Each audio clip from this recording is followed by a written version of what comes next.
season 2. We are now at Thermo Fisher. Our season 2 is going to be named It's Elemental with G&T. That's right, that's Glenn and Ton. That's you heard it right. We're going to start off our first episode of season 2 talking about wavelength dispersion. Glenn, do you know what WDXRF or wavelength dispersion is? Ton, you know I know what WDXRF is, but something tells me you have an interesting way of demonstrating it. Oh yes, and we're going to see how that works. Okay, so Ton, I see you have some interesting items in front of you.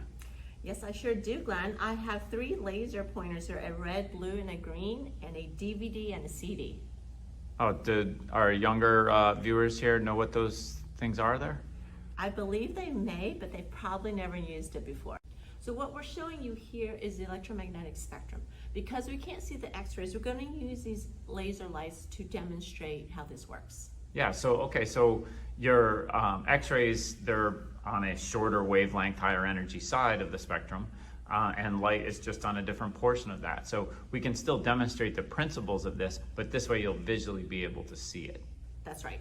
Okay, to better understand this, we're going to talk about Bragg's law. And here we go.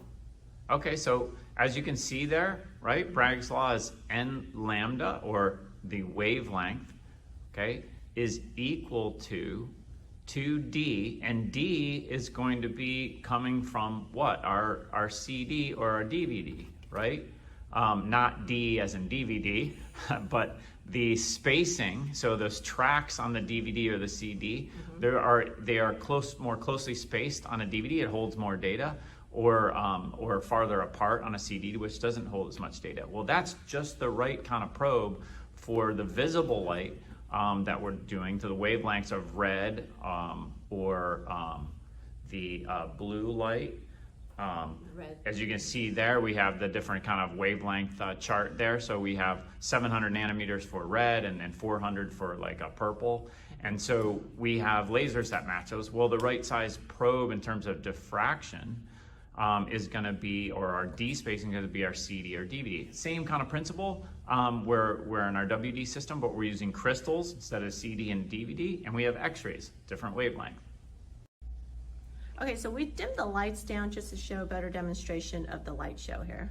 Okay, and what you're seeing right here is I'm using a CD right now, and you're seeing Bragg's law being demonstrated. So when waves will overlap with that, you basically have different D spacing, and so as the light of 2 different waves travels that extra little distance at a specific angle, you'll get constructive interference, and that's demonstrated by this fly up right here. And if they don't overlap, if it's not the right angle or not the right wavelength, you don't get constructive interference, so you don't see a peak. So you're actually seeing that demonstrated right here with this red light. We're doing it on a CD, and we're using a 700 nanometer light. So if I switch that now,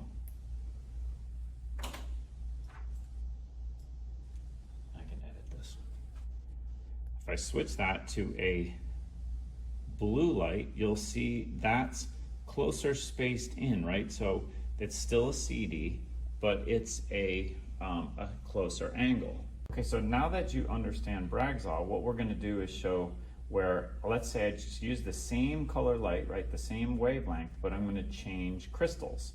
Okay, that's like changing from a DVD, right, which has a smaller D spacing, to a CD that has a longer D spacing. So when you take the CD as like a 200 crystal, okay, and you see the spacing, so that means it's closer in, so that would be a shallower angle.